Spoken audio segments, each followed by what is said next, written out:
Të nderuar vëllezër besimtar,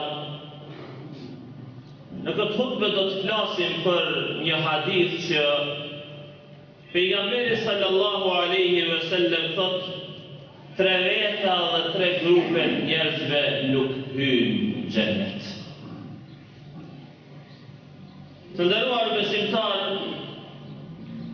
Allahu subhanahu wa ta'ala na krijoi neve që na Allahun ta besojmë, t'i bojmë ibadet dhe ta adhurojmë.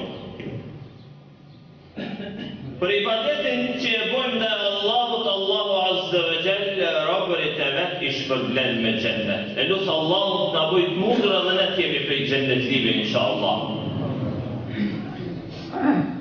A ka dikush që nuk don me hyrë në xhennet? Jo, të gjithë besimtarët e dojnë dhe e synojnë xhennetin. Por janë një tre grupet njerëzve në hadith që e kemi hadithin në fjalë. Tre veta nuk dojnë me hyrë në xhennet. Nuk dojnë me hyrë, nuk hyrë në xhennet. Me një fjalë, me veprimet që i bojnë, nuk dojnë ata me hyrë në xhennet. Pejgamberi sallallahu alaihi wasallam thot: "Thalathatun la yadkhuluna al-janna." Tre veta nuk hyjnë në xhennet. Një, mudminul khamr, konsumuesi i alkoolit, rakis. Ai i cili nuk e çon kryt prej rakis, ky nuk hyn në xhennet. 2.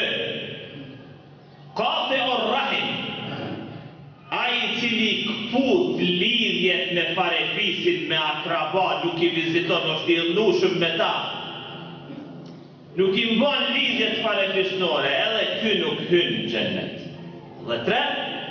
Musaddiqun bis-sihr, ai i cili i beson bestytnive, seherit, magjisë dhe fallit.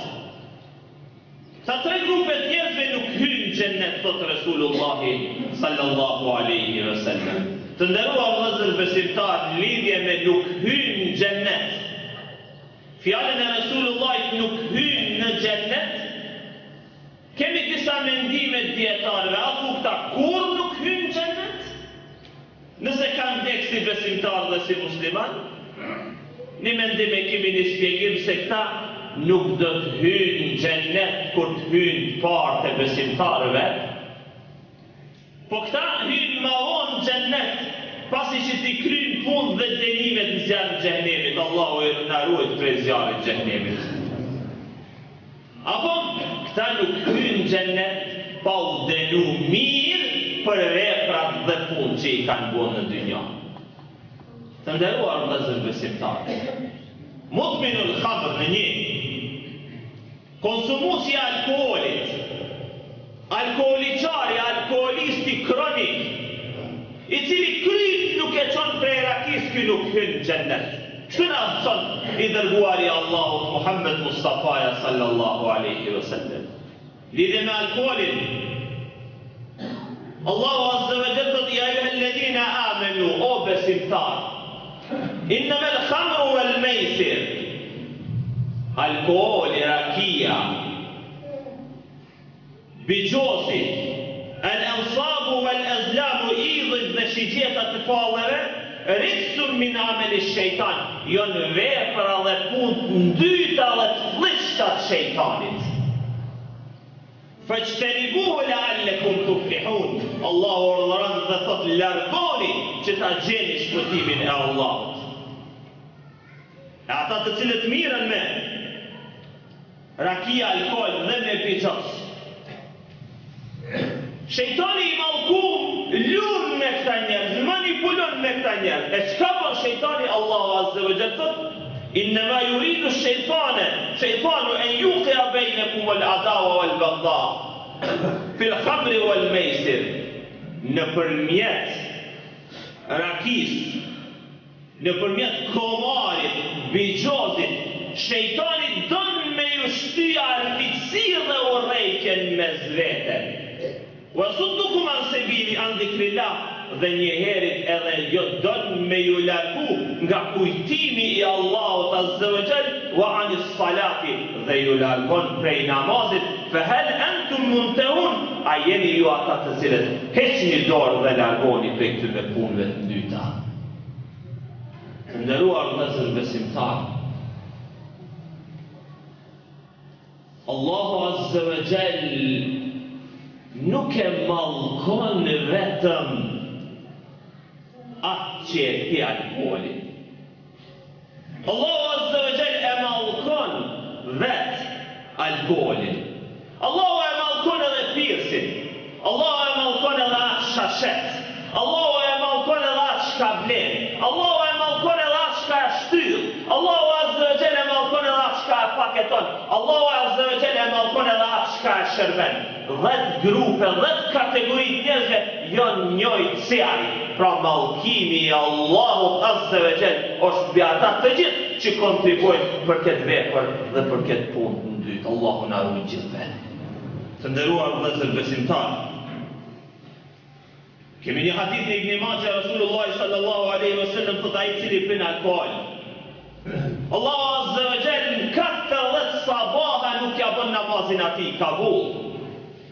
Hadithi tjetër i pejgamberit alayhi salatu wassalam, imani dhe alkooli nuk bashkohen tek një njeri. Rasulullah sallallahu alaihi wasallam thotë përderisa një njeri bën zina, gjatë kryerjes veprës imani nuk ekziston, po ngritet prej tij. Përderisa një njeri i cili pin alkool, imani i tij nuk ekziston, po ngritet. Maazallahu, Allahu na ruaj. Po me tek çat gjendje të nderuar vëllezër besimtar. Çka bëhet me neve? Çka bëhet me imani? Po çdo nuk hyn në xhennet. Pastaj të nderuar vëllezër besimtar, pejgamberi alayhi salatu wassalam na tregon një ngjarje shumë rrënqese dhe trishtuese në ditën në xhehenem, kur Rasulullah sallallahu alaihi wasallam ka vizituar dhe ka thonë: ai që e përdor alkoolin, Allahu subhanahu wa taala në xhehenem ja bën të mundur që ai me pini pije dhe një ushqim që e ka thinatul khabal. Thinatul khabal. Sahabët i kanë thonë: o i dërguari i Allahut, çka është që kjo se edhe na nuk me kuptojmë?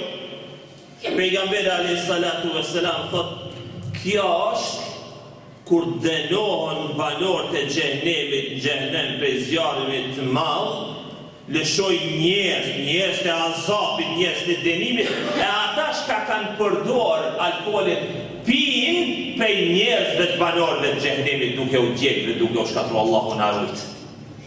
Të të nderuar vëllezër besimtar, alhamdulillah Allahu na ka nderuar. Po këto fjalë dhe këto porosi të Resulullahit që u përcjell me atyre të cilët hala shejtani manipulon dhe i ka marrë na për kohë me vetëm qëllim që të shpëtojmë na dhe ata dhe të hyrë së bashku në xhennetin e Allahut. Allahu na i boft mundën. Të nderuar vëllezër besimtar, Imam Kurtubi, një dietar i madh, thotë: vetëm njeriu më u ndali meçmi me mendu sa në gjendje kanë pa njerëz që kanë pi alkool dhe nuk jo kanë gjendje me kontrollu vetë vetën. Nuk e kanë gjetë shtëpinë, s'kanë ditë shtëpi me shku. Para derëve të shtëpisë, si më Kurtubi përmend në ngjarje, këto para derës ka ra. Allah i nderoj dhe ju respektoj gjithë dhe çente kanë lëpi fytyrën e tij. Çaç merr me mend. Një njeri i mençur një gjatë tillë, vetveten me çat gjendje të nderuar vëllezër besimtar, kjo ka nevojë me mendu, apo ka nevojë këtyre njerëzve me ja kujtu këto gjëra. Pra nuk hyn në xhennet ai i cili e bën këtë vepër të shumtum. Zaten është ummul khaba'ith, nona e këqijave. Allahu na ruaj. 2. Qati ar-rahim, ai i cili ndërpren lidhjet familjare farefisnore. وَالَّذِينَ يَصِلُونَ مَا أَمَرَ اللَّهُ. Nëse ata i mbajnë lidhet në atë çka ka urdhëruar Allahu bihi e yusale që ata ti mbajnë. Të nderuar vëllezër besimtar, muslimanët në çet pikë janë habit aq shumë sa që lidhjet familjare, akraballokin, farefisnin, vizitat nuk i kryjnë mes vete. Kurse pejgamberi alayhi salatu wassalam ka thonë: nuk ka dënim më i shpejt dynja, dënim më të shpejt dynja që Allahu e dënon një njeri se sa është e dënon atë njeri, e sprovon atë njeri i cili nuk i man lidhjet familjare. Pejgamberi alayhi salatu vesselam në një hadith tjetër thotë, punë të birit Ademit njeriu zotejt e paraqiten te Allahu dhe Allahu i pranon dhe i bën kabul, vetëm nuk ja bën kabul punën e atij i cili nuk i man lidhjet farefisnore familjare. Të nderuar vëllezër besimtar, si të kujdesemi na në tre mënyra janë të mundshme që na me i mbajt lidhjet familjare farefisnore, akraballokin, një duke e vizitu, dy nëse jemi larg duke i thirrë telefon dhe u kujdes për gjendjen e tyre, apo duke u marrë me shkrime, me letra, kështu me mesazhe, kështu me radhë. E treta dhe e fundit, musaddiqun bis-sihr, nuk hyn në xhennet ai i cili beson sehrit, magjisë, fallit, filxhanit, pseudo xhallarëve dhe dallaveraqive që mirën me hajmalia. Një haram është me shku të nderuar vëllezër besimtar. Haram është me i besu. Është gjendje shumë e rrezikshme dhe e rëndë. Çka ndodh me një njeri i cili mirët me këtë punë? Mos vet ai që mirët me to. Po edhe ai i cili shkon mos vet edhe për to në një. Nëse shkon te fallxhori, te hajmaligjia, te pseudo xhallar që mirën me këtë punë dhe kemi bagin në vendin tonë këtu, Allah i drejtov dhe Allah u na rujt neve prej sherrit të nëve. Nëse shkon e vetë për të msheftën dhe nuk i beson, 40 ditë namazi nuk bëhet kabul, Allah u na rujt. Çështje serioze të nderuar vëllezër besimtar. Nëse shkon e vetë interesohesh për tarmën, po nuk i beson, 40 ditë nuk pranohet. 2. Nëse shkon dhe i beson qafirje dhe bidinit, Allahu na rujt. 3. Nëse shkon veç me ngu, veç me akshyt dallaverat e tij, atëherë je njeri i keq, pasik Allahu na rujt. Me këto po e përmbyll me të nderuar vëllezër besimtar. Me shpresë që ky hadith i shkurt le të jetë mësim për ne. Rasulullah sallallahu alaihi wasallam përsëritje dhe përmbyllje edhe ne përsëris ka thonë 3 veta nuk hyn në xhennet.